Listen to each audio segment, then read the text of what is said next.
नमस्कार। साहित्य के अनगिनत रंगों से रंगे पुस्तक समीक्षा अवलोकन का यह अंक देशभक्ति और मातृभूमि के जज्बे से ओतप्रोत है, जिसका शीर्षक है याद करें कुर्बानी, और इसकी लब्ध प्रतिष्ठित लेखिका है श्रीमती सुधा आदेश।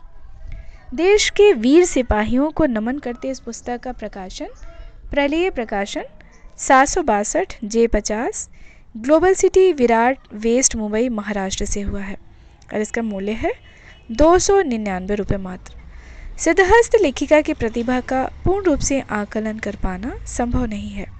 आपके अब तक 12 कहानी संग्रह, 1 काव्य संग्रह, 2 यात्रा वृत्तांत तथा 3 उपन्यास प्रकाशित हो चुके हैं। आपको प्राप्त उपलब्धि एवं सम्मानों की संख्या अगण्य है, जिनमें प्रमुख हैं जयपुर एवं साहित्य समर्था द्वारा डॉक्टर कुमुद टिक्कू साहित्यकार अलंकार पुरस्कार, विद्वत्तमा साहित्य विभूति सम्मान, वाग्देवी साहित्य श्री सम्मान, बाबू गुलाब राय सम्मान, रचना स्वर्ण प्रतिभा सम्मान, प्रतिभा रजत सम्मान, सुभद्रा कुमारी चौहान सम्मान, लोपा मुद्रा सम्मान, बच्चन शशिकर स्मृति रत्न सम्मान। 203 पृष्ठों का यह संस्मरणात्मक कहानी संग्रह कुल 2 खंडों में 11 कहानियों का संकलन है, जिसके संदर्भ में लेखिका की अनुभूतियाँ भावुक कर जाती हैं। अत्यंत ओजमयी पंक्तियाँ दृष्टव्य हैं। वसुधैव कुटुंबकम संस्कृति हमारी, अहिंसा परमो धर्म मूल मंत्र हमारा, देश से ही पहचान हमारी, आँच न आने देंगे अस्मिता पर कभी, यही आज हमने दिल में है ठानी। यह अनमोल कृति न मात्र शहीदों के शहादत को नमन करती है, वरन हमारी युवा पीढ़ी जो देशभक्ति की भावना को भूलती जा रही है, अपने रण बांकुरों और अपनी संस्कृति से विलग होती इस पीढ़ी को जागृत कर उनमें देश प्रेम का अलग भी जगाना चाहती हैं।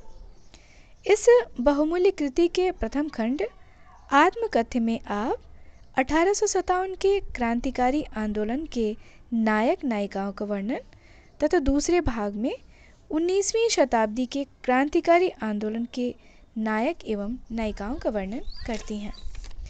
प्रथम खंड के पहले भाव पुष्प समर्पण में साहित्यकार बहादुर शाह जफर के संदर्भ में वर्णन करते हुए इसे शीर्षक देती हैं, बहादुर शाह जफर भारत के अंतिम मुगल बादशाह, उर्दू के जाने माने शायर।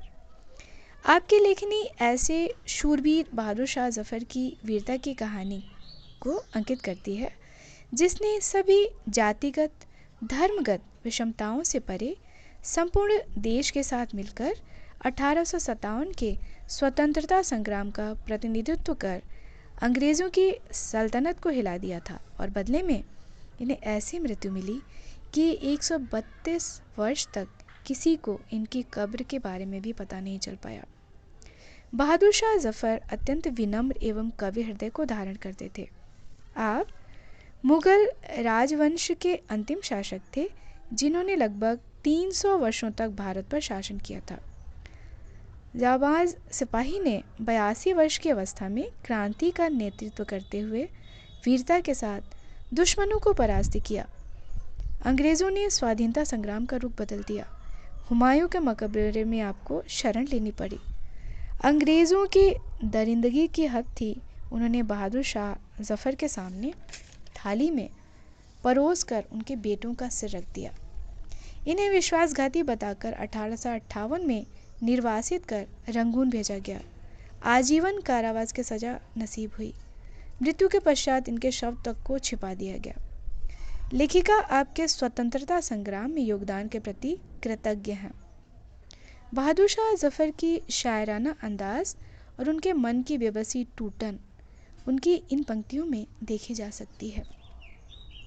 दिन जिंदगी के ख़त्म हुए, शाम हो गई, फैला के पाँव सोएंगे कुंजे मज़ार में, कितना है बदनसीब जफर दफन के लिए, 2 गज ज़मी भी मिल न सकी कुएं यार में। 1857 के विद्रोह के एक महान सेनानायक की अमर गाथा को लेखिका तात्या टोपे महाराष्ट्र के बाग में अंकित करती हैं, जिनका वास्तविक नाम रामचंद्र पांडुरंग राव था। पेशवा बाजीराव द्वारा सम्मानित तात्या टोपे ने झांसी की रानी लक्ष्मीबाई की सहायता भी की थी। लेखिका कहती हैं, तात्या टोपे ऐसे वीर सेनानी थे जिन्होंने रानी लक्ष्मीबाई, नाना साहेब पेशवा, राव साहेब, बहादुर शाह जफर इत्यादि के शहीद होने पर भी हार ना मानते हुए 1 साल की लंबी अवधि तक मुट्ठी भर सैनिकों के साथ अंग्रेज सेना को झकझोरे रखा। लेखिका का कथन है, सन 1857 के महान विद्रोह में महाराष्ट्र के बाघ की उपाधि से विभूषित तात्या की भूमिका सबसे महत्वपूर्ण, प्रेरणादायक और बेजोड़ थी। 1857 की आज़ादी की पहली लड़ाई में आपने बेहतरीन संगठन शक्ति और बहादुरी से अंग्रेजी हुकूमत को नाको चने चबाने पर मजबूर कर दिया था। आप इस क्रांति में भाग लेने वाली पहली महिला थीं। नवाब वाजदली शाह के पुत्र की अवस्था 14 वर्ष होने के कारण इनके अंग्रेज़ों के कैद में होने पर राजकाज का कार्य अनुभव ना होने पर भी आपने बहुत अच्छी तरह अवध सल्तनत का निभाया था। आप पहली ऐसी बेगम थी जिन्होंने अपनी सैन्यगत दक्षता का परिचय देते हुए लखनऊ के विद्रोह में हिंदू मुस्लिम सभी राजाओं और अवध की आवाम के साथ मिलकर अंग्रेज़ों को पराजित किया। आप सभी धर्म का आदर करती थीं। इनकी सेना में महिला सैनिकों का दल भी सम्मिलित था जो उनका सुरक्षा कवच भी था। बेगम हजरत महल को सम्मानित करते हुए लखनऊ के हजरतगंज के ओल्ड विक्टोरियम पार्क का नाम बदलकर बेगम हजरत महल पार्क कर दिया गया है। अपनी वीरता की गाथाओं को युगों युगों तक स्वर्णाक्षरों में अंकित करने हेतु इस वीरांगना के प्रति श्रद्धा सुमन अर्पित करना लेखिका का ध्येय है। साहित्यकार इस स्मृति ग्रंथ में ऐसे अनेक भारत माता के अमर सपूतों की बलिदान गाथा गा रही हैं जिनके सर्वस्व देश हित में न्योछावर करने के बाद भी उनको इतिहास के पन्नों में स्थान नहीं मिल पाया है। इन्हीं में से एक धन सिंह गुर्जर हैं जिन्होंने धुना के नाम से भी पहचान पाई है, जो मेरठ के कोतवाल थे और जिन्होंने सन 1857 में ईस्ट इंडिया कंपनी के विरुद्ध विद्रोह में भाग लेने वाले भारतीयों का नेतृत्व किया था। आप परम देशभक्त तथा स्वाधीनता प्रेमी पुलिस अधिकारी थे। कला, संस्कृति जैसे नृत्य व्यवसाय से जुड़ी आजीवन बाई हो या 32 से अधिक अंग्रेजों को मृत्यु के घाट उतारने वाली उदा देवी, सभी भारत माता की प्रिय वीरांगनाएं भारत भूमि के अमूल्य रत्न है। स्वतंत्रता संग्राम के कुशल प्रथम शिल्पकार नाना साहेब की वीरता को लेखिका इस पुस्तक के प्रथम खंड के 6ठे अध्याय में नमन करती हैं। धोड़ूपंत नामक बालक वीर योद्धा बनकर भारतीय स्वतंत्रता संग्राम का महानायक बन नाना साहेब के नाम से विख्यात हुआ। स्वतंत्रता संग्राम में बालाजी बाजीराव ने कानपुर में अंग्रेजों के विरुद्ध नेतृत्व किया। 1857 की क्रांति का आगाज करने वाले वीर सपूतों में सर्वप्रथम स्वतंत्रता आंदोलन का आरंभ करने वाले जाबाज भारत माँ के अमर सपूत को नमन करती साहित्यकार कहती हैं, मंगल पांडे सन 1857 की क्रांति के जननायक हैं। आपकी वीरता का पता इस बात से भी लगाया जा सकता है कि अंग्रेज़ों द्वारा इनको फांसी के लिए निर्धारित तारीख से 10 दिन पूर्व ही 8 अप्रैल 1857 को फांसी देनी पड़ी। वीर रणबांकुरों को कोई जल्लाद नहीं तैयार होने पर भी अंग्रेज़ों को कलकत्ता से जल्लाद बुलाने पड़े। चोट चाहे आस्था पर हो या आत्मसम्मान पर, अगर कोई विद्रोह ना करे तब उसका खून खून नहीं पानी है। यह उक्ति मंगल पांडे पर सटीक बैठती है। लेखिका का यह कथन है, खूब लड़ी मर्दानी वह तो झांसी वाली रानी थी। रानी लक्ष्मीबाई के शहादत को नमन करता यह शीर्षक साहित्यकार के देश प्रेम के जज्बे को भी प्रदर्शित करता है। झांसी की रानी लक्ष्मीबाई 1857 के प्रथम भारतीय स्वतंत्रता संग्राम में अंग्रेजी हुकूमत के विरुद्ध बिगुल बजाने वाले वीरों में से एक थीं। आप एक ऐसी वीरांगना थी जिन्होंने 29 वर्ष की अवस्था में ही ब्रिटिश साम्राज्य की सेना से मोर्चा ले लिया और रण क्षेत्र में वीरगति को प्राप्त हुई। बचपन की मणिकर्णिका और परिवार की लाडली मनु के पिता मोरोपंत तांबे तथा माँ भागीरथी सप्रे थी। रानी लक्ष्मीबाई के संदर्भ में सुप्रसिद्ध कवित्री सुभद्रा कुमारी चौहान ने लिखा है, बुंदेलो हर बोलों के मुँह हमने सुनी कहानी थी, खूब लड़ी मर्दानी वह तो झांसी वाली रानी थी। झलकारी बाई जो रानी लक्ष्मीबाई की हमशक्ल थी, एक अविश्वसनीय योद्धा और महिला सैनिक थी। झांसी के युद्ध में आपका महत्वपूर्ण योगदान है। आप लक्ष्मीबाई की नियमित सेना की महिला शाखा दुर्गा दल की सेनापति थी। मैथिली शरण गुप्त ने इनके लिए कहा है, जाकर रण में ललकारी थी, वह तो झांसी की झलकारी थी, गोरों से लड़ना सिखा गई है, इतिहास में झलक रही, वह भारत की ही नारी थी। अवंतीबाई लोधी ने 1857 की क्रांति में महत्वपूर्ण भूमिका निभाते हुए प्राण न्योछावर किया। लेखिका इनके योगदान को रानी लक्ष्मीबाई के समतर बताती हैं। रानी ने प्रचार के लिए एक पत्र और 2 काली चूड़ियाँ एक पुड़िया बनाकर प्रसाद के रूप में वितरित की और लोगों को स्वतंत्रता संग्राम के लिए प्रेरित किया।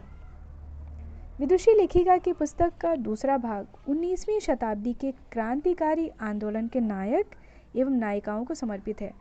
इनके प्रथम रियल हीरो अर्थात सच्चे देशभक्त सूर्यसेन हीरो ऑफ चिट्टागोंग है। इस सच्चे महान देशभक्त शूरवीर ने मरते दम तक अंग्रेजों द्वारा दी गई यातनाओं को सहा और हंसते हंसते देश की बलि बेदी पर शहीद हो गए। इनके अंग्रेजों से लड़ाई में सबसे बड़ी सफलता चटगांव आर्मरी रेड के रूप में जानी जाती है। मास्टर सूर्यसेन का अंतिम पत्र उस वीरता की भावना को प्रदर्शित करता है जिसकी आवश्यकता भारतवर्ष को बहुत अधिक है।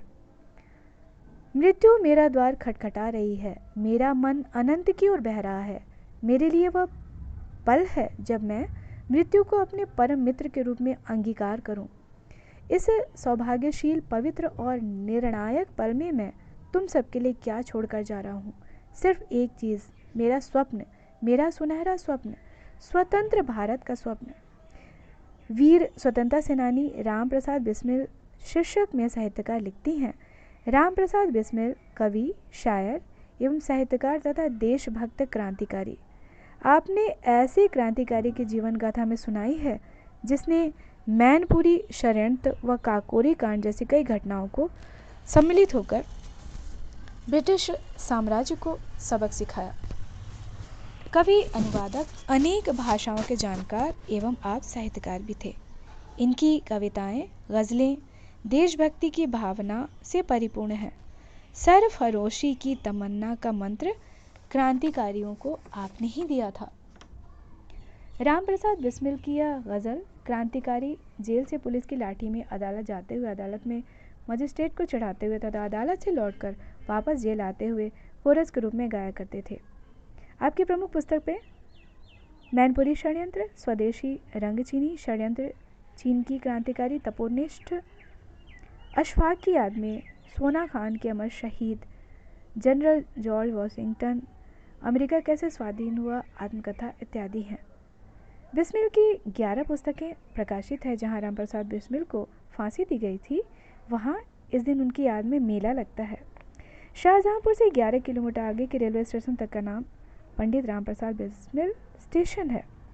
शिव वर्मा महान क्रांतिकारी, लेखक, महावीर सिंह राठौर अमर बलिदानी, John of arc of India के नाम से प्रसिद्ध, सुशीला देवी जैसे ऐसे स्वतंत्रता सेनानियों के प्रति कृतज्ञता और श्रद्धा भाव लेखिका की लेखनी व्यक्त करती है जिन्हें इतिहास के पन्नों में स्थान नहीं मिला। यतीन्द्र नाथ दास जैसा देशभक्त नवयुवक जो मात्र 25 वर्ष की अवस्था में आमरण अनशन कर अपने प्राण मात्र इसलिए त्याग देता है क्योंकि उसके लिए देश प्रेम ही सर्वोपरि था। एक वीर योद्धा सुखदेव थापर देशभक्त, साहसी और मातृभूमि पर कुर्बान होने वाले शहीद आजम भगत सिंह के अनन्य मित्र थे।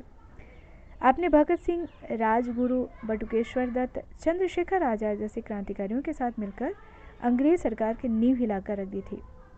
23 मार्च 1931 को भगत सिंह और राजगुरु के साथ हंसते हंसते फांसी के फंदे पर झूल गए। सरदार भगत सिंह शहीद आज़म आपके संदर्भ में साहित्यकार कहती हैं, क्रांति वीरों का जब भी हम स्मरण करेंगे, अमर शहीद भगत सिंह के नाम सबसे पहले पाएंगे। आप एक ऐसे देशभक्त परिवार से थे जिनके जन्म के समय भी इनके पिता और चाचा अंग्रेजों के विरोध के कारण जेल में थे। देशभक्ति के भावना के कारण आपने विवाह भी करने से मना कर दिया। किताबों के प्रेमी भगत सिंह के मन पर जालियांवाला बाग कांड का गहरा प्रभाव पड़ा। चौरी चौरा की घटना के पश्चात आपके मन में क्रांति की भावना ने बल दिया। आपने चंद्रशेखर आज़ाद, राजगुरु, सुखदेव तथा अन्य क्रांतिकारियों के साथ मिलकर लाला लाजपत राय के मृत्यु के जिम्मेदार सुपरिटेंडेंट स्क्वाड को मारने की योजना बनाई। आपके द्वारा दिए गए नारे इंकलाब जिंदाबाद, साम्राज्यवाद का नाश हो, भुलाया नहीं जा सकता। भगत सिंह का कहना था, राख का हर एक कण मेरी गर्मी से गतिमान है। मैं एक ऐसा पागल हूँ जो जेल में भी आज़ाद हूँ। सुखदेव, राजगुरु भगत सिंह फांसी के लिए जाते समय मस्ती भरे स्वर में गा रहे थे, मेरा रंग दे बसंती चोला, और खुशी खुशी फांसी के फंदे पर 23 वर्ष की अवस्था में ही झूल गए। भगत सिंह ने कहा था, हवाओं में रहेगी मेरे ख्याल की बिजली, ये मुश्किल खाक है फानी रहे या ना रहे। आयरन लेडी दुर्गाबाई बोहरा, प्रीतिलता वादेदार और कल्पना दत्ता जिनका शीर्षक लेखिका देती हैं, अंग्रेजों की नाक में दम करने वाली वीर महिला ऐसी वीरांगनाएं हैं जिनका राष्ट्रीय स्वतंत्रता संग्राम में बहुत महत्वपूर्ण योगदान रहा है।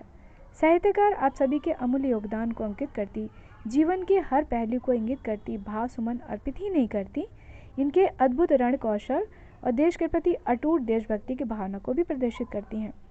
विदुषी साहित्यकार की लेखनी भाव भाषा कौशल और ओज राष्ट्रीयता के भावों से ओतप्रोत पूर्ण रूपे सफल सिद्ध होकर अपने राष्ट्रीयता के भावों को प्रदर्शित करती है, जिसकी आज के समय में नितांत आवश्यकता है। विस्मृत स्वतंत्रता सेनानियों की गौरव गाथा गाती लब्ध प्रतिष्ठित लेखिका की लेखनी अपने गौरवमयी स्वर्णाक्षरों से भाव सुमन भी अर्पित करती है। यह वीर शहीदों को समर्पित गाथा अपने उद्देश्य में पूर्ण रूपेण सफल कही जा सकती है। इस पुस्तक को अवश्य पढ़ना चाहिए।